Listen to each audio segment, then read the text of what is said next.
नमस्कार दोस्तों, कैसे हैं आप सभी को मेरा नमस्कार और मेरे YouTube चैनल मेरी आवाज़ में आपका स्वागत है। आज हम देखेंगे, याद करेंगे कि एक ऐसे ऋषि के बारे में जिन्होंने शनिदेव को अपने पैरों से प्रहार किया था, यानी शनिदेव एवं पिप्पलाद की कथा। तो साथियों, जब शमशान में महर्षि दधीचि का मांस पिंड का दाह संस्कार हो रहा था तो उनकी पत्नी अपने पति का वियोग सहन नहीं कर पाई और पास में ही स्थित विशाल पीपल वृक्ष के कोटर में 3 वर्ष के बालक को रख स्वयं चिता में बैठकर सती हो गई। इस प्रकार महर्षि दधीचि और उनकी पत्नी का तो बलिदान हो गया, किंतु पीपल में कोटर में रखा बालक भूख प्यास की तड़प के मारे चिल्लाने लगा। जब उस बालक को कोई वस्तु नहीं मिली तो कोटर में गिरे पीपल के ही फल को खाकर वह बड़ा होने लगा। कालांतर में पीपल के पत्तों और पबल फलों को खाकर बालक किसी तरह सुरक्षित रहा। एक दिन देवर्षि नारद वहां से गुजरे। नारद ने पीपल के कोटर में बालक को देखकर उसका परिचय पूछा। नारद जी ने बालक से पूछा, हे बालक, तुम कौन हो? बालक ने उत्तर दिया, हे ब्राह्मण देवता, यही तो मैं भी जानना चाहता हूँ कि मैं कौन हूँ। नारद जी ने कहा, तुम्हारे जनक कौन है? बालक, यही तो मैं भी जानना चाहता हूँ महर्षि। तब नारद जी ने ध्यान धर के देखा। नारद जी ने आश्चर्यचकित हो बताया, हे बालक, तुम तो महान दानी महर्षि दधीचि के पुत्र हो।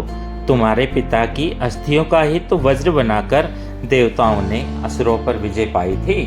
नारद ने बताया कि तुम्हारे पिता दधीचि की मृत्यु मात्र 31 वर्ष की आयु में ही हो गई थी।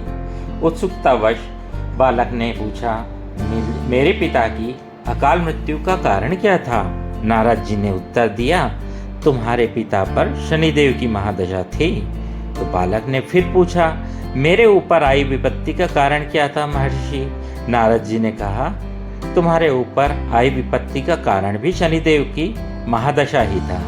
इतना बताकर देवर्षि नारद ने पीपल के पत्तों और फलों को खाकर जीवित रहने वाले इस विलक्षण बालक का नाम पिप्पलाद रखा और उसे दीक्षित किया।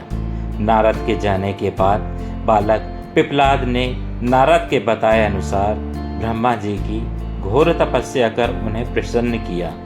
ब्रह्मा जी ने जब बालक पिप्पलाद से वर मांगने को कहा तो पिप्पलाद ने कहा कि अपनी दृष्टि मात्र से किसी भी वस्तु को जलाने की शक्ति मांगी।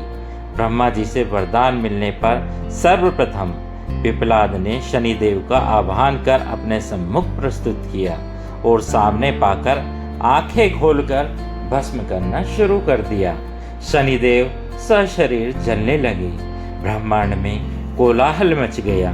सूर्यपुत्र शनि की रक्षा में सारे देव विफल हो गए। सूर्य भी अपनी आंखों के सामने अपने पुत्र को जलता हुआ देखकर ब्रह्मा जी से बचाने हेतु विनय निवेदन करने लगे। अंततः ब्रह्मा जी स्वयं पिप्पलाद के सम्मुख पधारे और शनिदेव को छोड़ने की अर्चना की, किंतु पिप्पलाद तैयार नहीं हुए। ब्रह्मा जी ने तब जाकर पिप्पलाद को एक के बदले 2 वरदान मांगने की बात कही।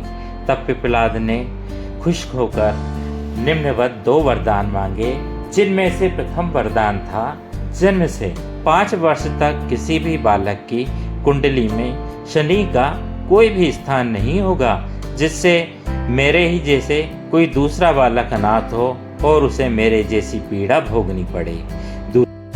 और दूसरा वरदान, मुझ अनाथ को शरण पीपल वृक्ष ने दी है, अतः जो भी व्यक्ति सूर्योदय के पहले पीपल वृक्ष पर जल चढ़ाएगा उस पर शनि की महादशा का असर नहीं होगा। ब्रह्मा जी तथास्तु कहकर अंतर ध्यान हो गए। तब पिप्पलाद ने जलते हुए शनि को अपने ब्रह्मदंड से उनके पैरों पर आघात करके उन्हें मुक्त कर दिया, जिससे शनिदेव के पैर क्षतिग्रस्त हो गए और वे पहले जैसी तेजी से चलने लायक नहीं रहे।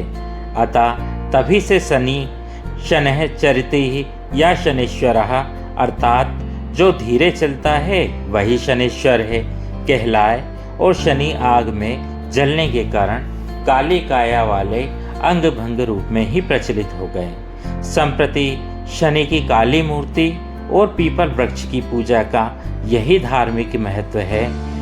आगे चलकर पिपलाद ने प्रश्न उपनिषद की रचना की, जो आज भी ज्ञान का वृहद एवं अद्भुत भंडार है। तो यहाँ पे ये प्रसंग समाप्त होता है। अगर ये प्रसंग आपको अच्छा लगे तो कृपया इसको लाइक, शेयर और कमेंट अवश्य करें और मेरे चैनल मेरे आवाज़ को सब्सक्राइब करना कभी ना भूलें। जय श्री